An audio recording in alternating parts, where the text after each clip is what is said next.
Welcome back to another episode of Let's Talk About Human Rights, the show in which we discuss all things related to human rights. I'm your host, Julz Allender, and I am part of the California chapter of Youth for Human Rights International. Youth for Human Rights International's purpose is to enlighten and educate people around the world on what their human rights are, with the specific focus on the United Nations Universal Declaration of Human Rights. And with this education to enable and inspire the youth of today as our leaders of tomorrow to stand up and secure these rights for themselves and all people on earth. For each show, we like to take up one right and try to broaden your understanding of how this right is important and relevant to you and your loved ones. For today's show, we'll be looking at human right number 29, responsibility. And it reads, 1. Everyone has duties to the community in which alone the free and full development of his personality is possible. 2. In the exercise of his rights and freedoms, everyone shall be subject only to such limitations as determined by law solely for the purpose of securing due recognition and respect for the rights and freedoms of others and of meeting the just requirements of morality, public order, and the general welfare in a democratic society. 3.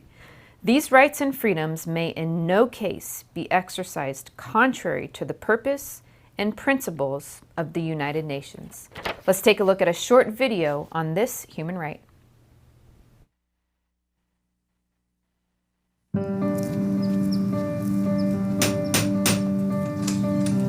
Good morning.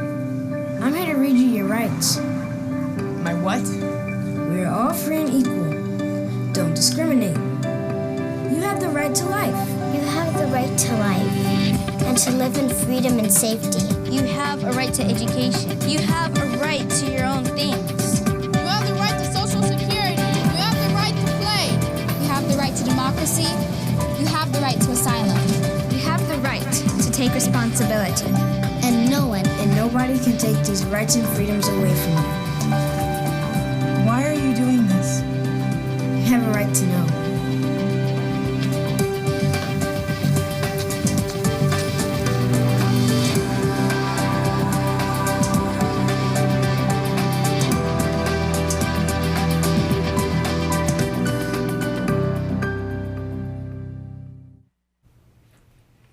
Let's examine these ideas a little more closely.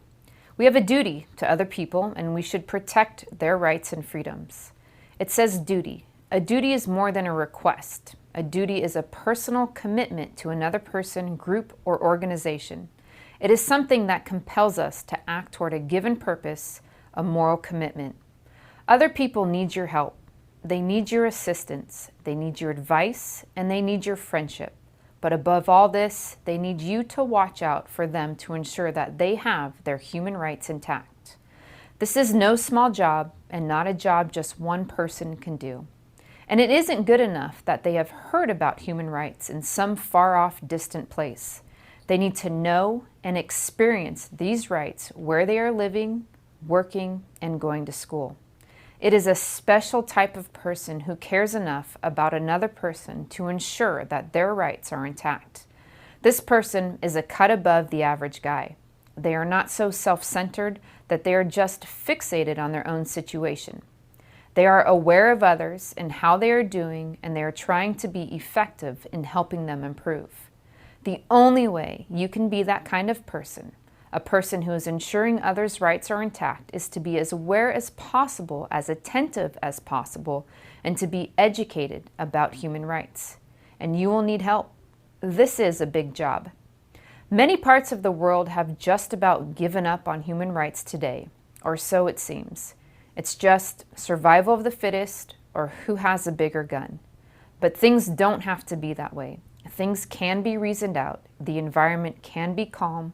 There is freedom, freedom of thought, and the right to pursue your own goals and dreams. There is equality and justice. These things do exist, but mankind and womankind need to choose to put them there. Education about human rights to a broad number of people is one of the keys that bring all of us our rights. Education and open discussion about the nuances of each right. Too often, Abuses occur right in front of another, right in front of an otherwise decent individual, and they do nothing. Why? More than likely, not being educated on the subject of human rights. They just cannot see it for what it is. The best way to take away others' rights is to not provide any education about their human rights, not enlighten them about their freedoms and liberties. It is an oddity, maybe, that you have to educate a person towards his right, and that they are not known naturally. Maybe it is because as a child they need to be controlled in a severe manner so that they don't harm themselves. For example, a baby is not often given a chance to act freely and eat as much ice cream as they want. But once they are 10 to 12 years old, they need to be taught what their human rights are, and they need to be continued to be taught for a number of years after that until every young adult can observe and identify where anyone's human rights are being violated. With this kind of education occurring, human rights can become a fact. With you watching out for your neighbor's rights, they can become a permanent fixture in our lives. My guests today are filmmakers. In fact, for 15 years they have written, produced, and directed their films and documentaries. And in doing so, this dynamic duo has received over 75 awards as writers and directors, and they go by the name of Dream Team Directors. This dream team is made up of Danielle Lear and Bayou Bennett. Together, they won 34 awards for their film Tombstone Pillow, which was shot in a cemetery where 6,000 families live in the Philippines, and was introduced in Italy by Oscar nominee Edward Norton. Most recently, they won the Leonardo Award at the Da Vinci International Film Festival for the documentary Destination Angels, which also won Best Short Documentary at French Riviera Film Festival, Cannes. Over the last 15 years, they have worked with many of the top names in the film industry with the goal of telling stories that matter. Welcome. Thank you. So inspired to be here. This is incredible. Yeah, you're very welcome. I'm so happy to have you and looking forward very much to your storytelling, which you do, I guess, for a living. We do. We take responsibility seriously. That's awesome. So yeah, let's just start by telling me a little bit about each of you and what brought you to this industry. Do you want to start, Bayou? Sure. So basically, I got my Master's of Fine Arts, and during that, I found Maya Deren. She was a woman filmmaker and also performance artist, and she brought up different messages, and I was like, wow, I would like to do that. And then I ended up moving to New York, and I became a professor of filmmaking. I was the first woman to teach in the media department at Parsons New School. Mm-hmm. And then I was doing my own films, and then also a performance artist. And then with that, everything had messages, no matter if I was teaching my students or my performance art, and then or my documentaries. And then Daniel and I met in the Lower East Side of New York City, and then literally, I was going to Jordan Amman to teach filmmaking, and it's a war-torn environment, as we know. And while I was there, I was like, wow, I have to do something about this. I have to write a script about it. And little did I know, he was also writing the same thing about his life. Yeah, we shared like this common desire to tell a story about youth growing up in war zones, or the things that unite us in, say, the Western world, the United States, and then also in the Arab world, in the Middle East, where teenagers are teenagers, right? They're just trying to be teenagers, but they're, in the Middle East, they're having to deal with, threats that we don't have in this, in the Western world. And so what makes us similar is greater than what divides us. This was the first thing that set us off as storytellers. Yeah, definitely very similar. That's right. Yeah, that's very cool. And so you obviously make films for a living and tell stories that matter. And I guess, like, how do you find those stories, or what inspires different stories like that? Well, I mean, I think we're kind of known as like change makers through our filmmaking, and so as documentaries, we've been able to work with people such as Mark Ruffalo on an anti-fracking documentary, and then from like just recently Michelle Pfeiffer, she has a perfume that is like non-toxic, and then also the packaging is environmental. Yeah, and then I'd say that's one way. Yeah, sometimes people find us. Sometimes, like for example, with Tombstone Pillow, we went to the Philippines filming a documentary there, and there we discovered in a cemetery where we were filming an interview that there's families, women, children, grandmothers who live in the cemetery, cooking on tombs, sleeping on tombs, going to school on tombs.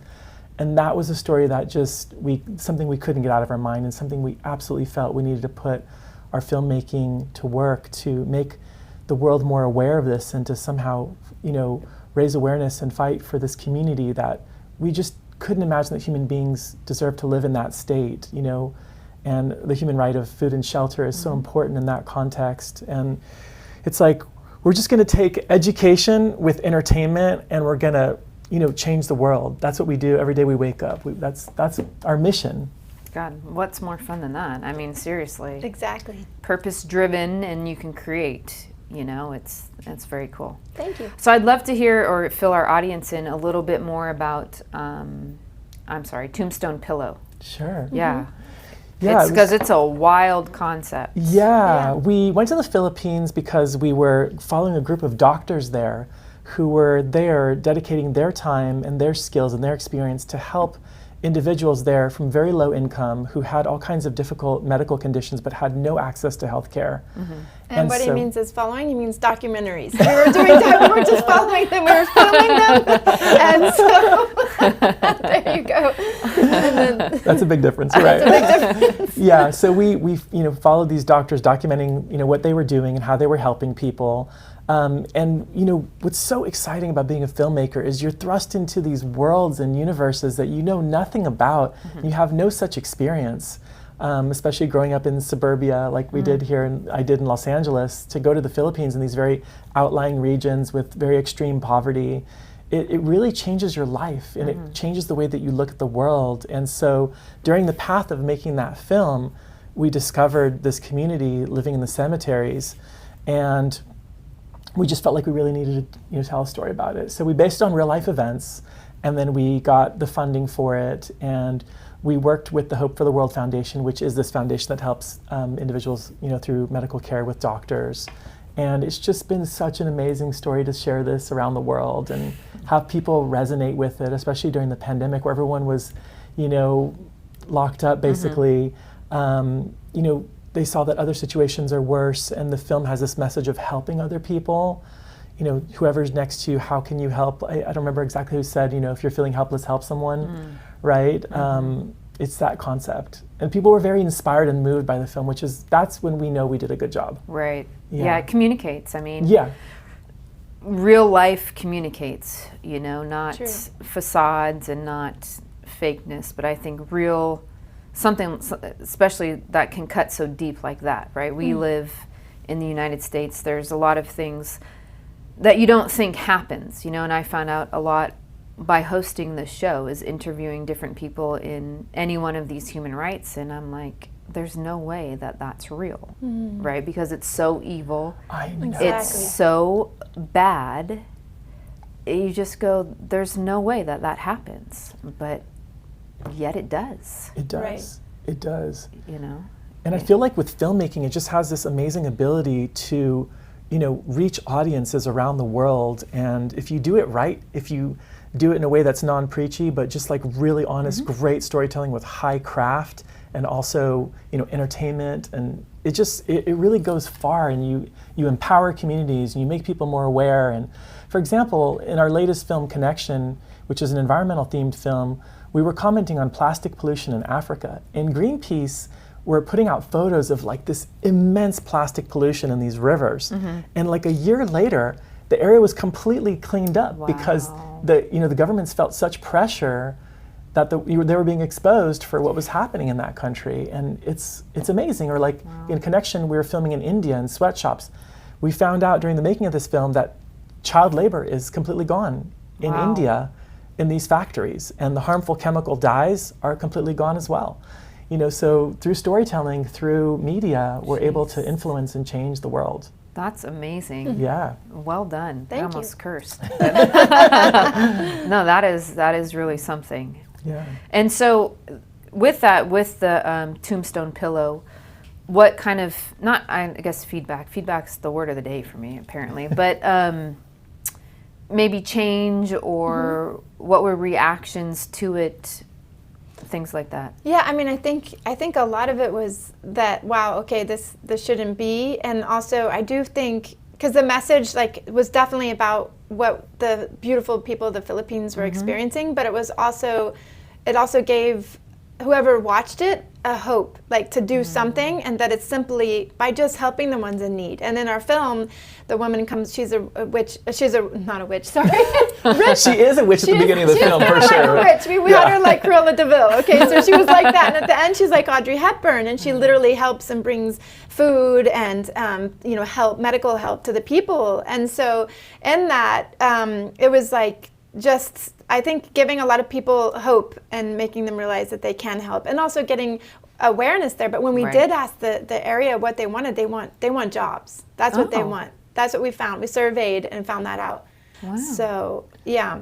Yeah, it's like you go in there, you're thinking they want, better housing or running water or this or that, but they want jobs. They want to produce. Yeah. Wow. Yes. Yeah. That's quite a different than other places. Exactly. Yeah, but we get to come on amazing shows like this. We get to do magazine articles and press releases, and we get to put out these great messages into the world, which educate people and they enlighten them, and they, it turns attention to that area and ends up helping that area. Yeah. So that's rewarding. I would say. Yeah. It definitely turns attention and helps. So it's very cool. And then you did a film called Finding Our Voice about high school individuals teaching human rights. That's right. Yeah, it was basically about these 3 girls that are like little presidents. They're so absolutely impressive, and they were very inspired by Youth for Human Rights. And their education, they felt, was not relevant, and so they saw dropout statistics, right? They saw people wanting to do everything besides get an education, do drugs, et cetera, and they're like, education needs to be more relevant. So let's get these human rights into public school. You know what I mean? Let's have a social change education that's actually meaningful, that has to do with the real world that we're living in. And so these change makers, we follow them in the film, document them in the film, and not stock. Not stock. Yeah. And so these girls were just so impressive in getting their classmates to understand the importance of human rights, and I relate to it. I mean, there's so many challenges in the world that we live in, in our community, so many pressures, and I think these girls are just like really positive role models for their community, and it's eye-opening. Most people don't know that there's the Universal Declaration of Human Rights. I know. They're not aware of it. Yeah. So it's beautiful to see young champions. I feel like change has got to happen from the youngest generation. Yep. So these human rights have to go into our schools early, right? Elementary school, high school. I feel like having that as a foundation, and that awareness of a global village that we live in, and we have to take responsibility for everyone in the village, that's what's going to create the big impact that we're looking for. Yeah, absolutely. I couldn't agree with you anymore. I mean, it is the foundation to life, right, is these human rights. I've talked to individuals who are experts in religion and interfaiths and things of that nature. And, religion is something that one holds very near and dear, right? It's kind of the fabric of your makeup a little bit, right? Kind of where your morals start to come from and things of that nature. But there are religions, that don't acknowledge all of the human rights, right? And so human rights is that underlying factor to life on earth. Like these need to go in first. Yeah. And everything needs to, everything on top of it needs to adhere to these basic human rights. Absolutely. That's right. And so, to get them into schools, middle schools, high schools, we here at Youth for Human Rights California are actually doing a project, and we're doing a large study to be able to put these, get legislation passed to put these in schools in California. Yay. Yeah. That is seriously That's going to awesome. change the world. Yeah. Yeah. I agree, because, they're so sane, right? And they give one knowledge, responsibility, control. And like you said, a large amount of people don't even know that they have them. So how am I going to respect them if I don't even know I have them? True. So, Exactly. So true. yeah. And then you've done obviously many other films. And are there other films that you felt have created similar impacts or that, speak on these topics? Yeah, I mean, definitely. I mean, our recent film, Connection, which was shot in Pakistan, Hong Kong, India, Ghana, and then obviously LA. It basically brings us all together, and it creates responsibility from environmentalism. And so the character's journey of like what she does as an influencer and kind of like, I guess, not someone that doesn't care about the environment, and then at she's not even aware of it. She's just completely self-focused, self-centered. Yeah, our character. So she literally, like, for example, at the beginning of the film, she's high powered and she's moving, and then she like goes to her balcony in a high rise and she drops a Coke bottle and it lands in Africa, and this little girl picks it up, and it's like shows how we're connected and how like one action here would affect another part of the like our world, our whole planet. And so at the end of it, she's aware of the beginning. She's only aware of herself, sort of, basically, and then she becomes more aware of animals. She has a trip to the beach, and she becomes more aware of how what we do affects them. And then she's gonna. I don't want to give it all away, but like, you gotta watch it. It's called Connection. Yeah, I'll watch it. It's just kind of cool because we have people from a younger generation who would not be into environmentalism. But we're telling the story in such a modern, cool way with fashion and things like this that they're like, oh my God, Daniel, I'm not going to buy jeans anymore because, I have to know where they come from. Did you know like hundreds of gallons of water are used in the creation of jeans, and, the sweatshops in India where workers work under horrible conditions. Like, they want to know what's behind. Right. Gen Z's smart, but they're, we're happy to be able to tell a story aimed at Gen Z and get them to know even more. Like pulling behind the fashion rack when you're shopping. Like, what lies behind the rack? Right. What individuals are there? What workers are there? What are their conditions like? Do you know what I mean? Yeah. And just encouraging them, hey, you could buy local, you could buy secondhand instead of using a plastic water bottle, which not only, it's not just me or Bayou drinking a plastic water bottle. We wouldn't, but even if we did, it's that times a million, hundreds of millions of people on Earth. We got a huge problem. Right. Not only that, microplastics are going into your body if it's not made out of plant-based plastic. Right. So it's really cool to be able to have someone watch your film and be like, oh my God, like, you're really changing the way that I'm thinking about the world. Yeah. It's awesome. It's like when you start reading food labels. Right. You're like, well, this is kind of what they use to make gasoline, right? And it really is. Bottles, it's eye-opening. Yeah. Right? And so I think it's, I know that for myself, like, I've really changed the way I've eaten or ate, whatever the right word is, as I've been more and more educated, right? Yeah. And as I've become more and more familiar with my body. But, it's like, what do these things do ultimately? Where do they come from? What are they made of? And what is it going to do to me, right? And so it's the same thing. Yeah. That's right. And it's so brilliant how at the beginning of the show you talked about, like, how does one person affect the community? How do they affect others? Well, it's like the food that we eat. How does it affect us? How does that affect a community? You know what I mean? I feel like it's not just, without reason that there's been like a cancer epidemic. You know what I mean? People aren't really educated about what they eat, where the food comes from, the pesticides that are used in the food. So I feel like the more educated we get, the more we learn about our human rights, the more we learn about the connection that we share with other people on the planet, it leads us in the right direction. Yeah, absolutely. And where is one able to watch these films? Yeah, so we have a website called Dream Team Directors, and so you can go there, and it will show either screenings or where you can see it. So Amazon.com has Tombstone Pillow, and then also Amazon Prime, and then also Instagram, Dream Team Directors. Okay. Yeah. So we're always posting about our explorations and adventures together, making films together on Instagram. Right. It would only be natural, being storytellers. I'm trying to figure out how to do that for my business, so I'm sure it's natural for you guys. Yeah, definitely. Well, that's what's cool. I feel like in traditional media, not everyone had access to it, but now with social media, individuals can pick up their phone and tell stories about things that are important to them.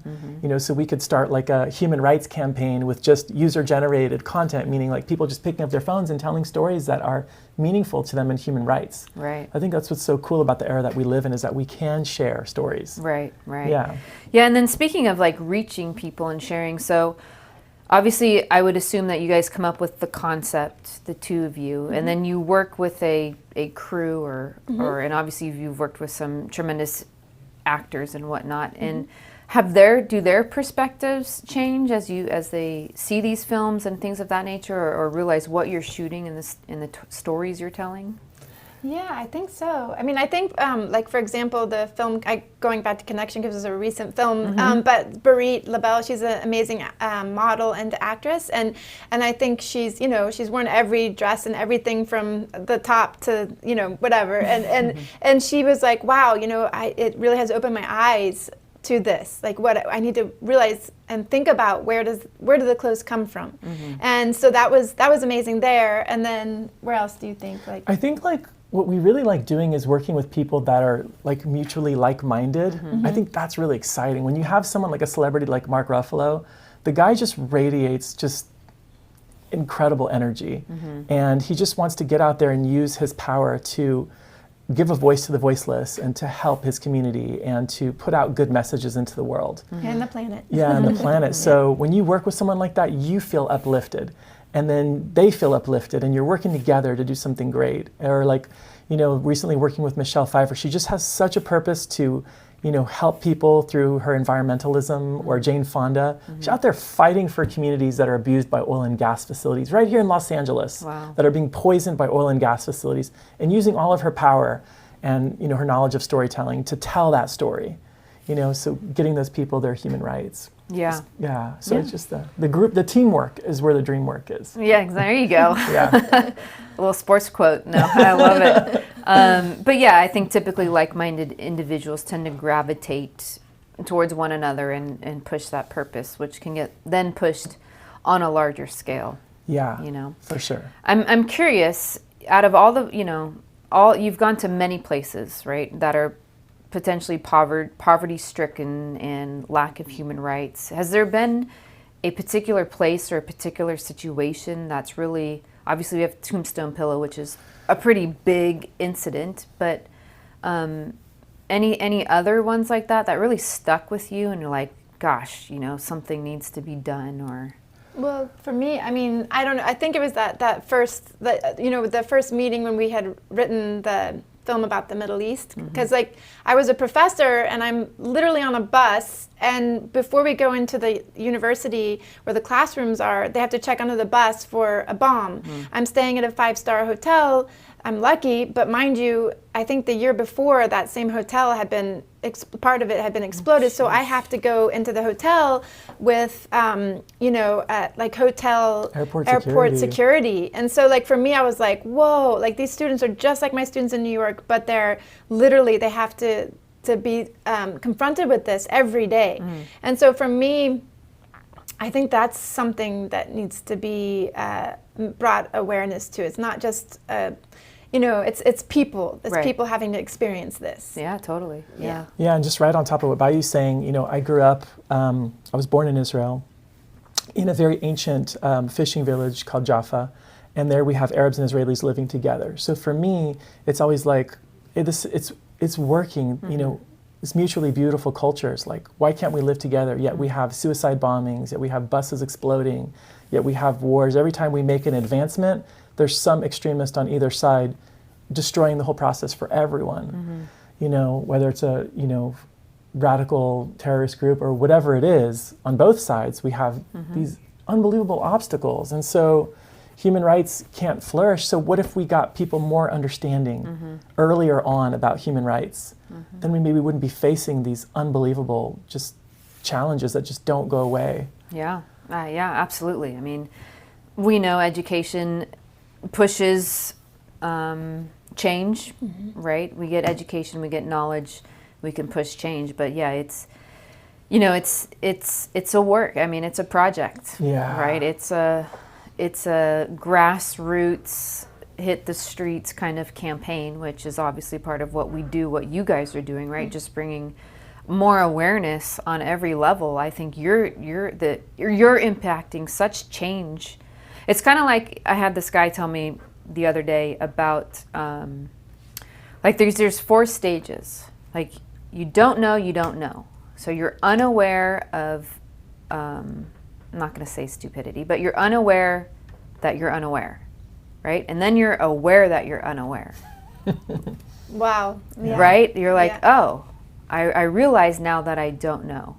But I think on such a level, we're unaware that we're unaware of what these human rights are, or that there is even a problem, or that there can be a better future, right? That was talked about in the beginning, right? There can be justice, there can be peace, there can be what you talked about, two different cultures living beautifully together in harmony, you know.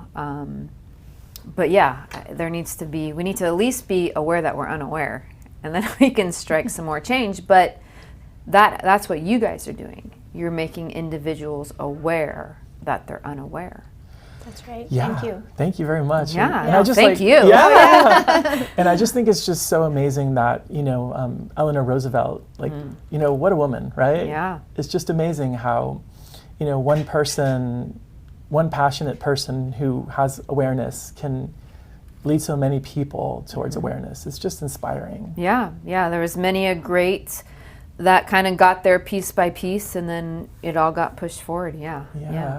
So what's next for you guys? Any projects you're working on to spark more change? Yeah, I mean, always. That's always doing. It's like we wake up every day. It's like our mission. Like, how can we tell the best possible stories and entertain to the highest ability that we can, while, you know, uniting around stories that matter. So we have a TV series. I'm working on a TV series, and it really takes on the things that are really destroying this world. You know, like sex trafficking, human trafficking, taking on, you know, unfair abuse of prisoners.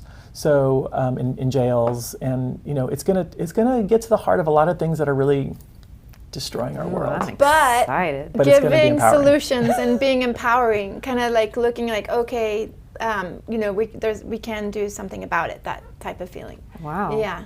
That's my kind of TV series. Yeah, and it's exciting. It's like has like the Mission Impossible James Bond type of. Okay. Yeah, we don't want to say too don't much. say too much. And when's that due to?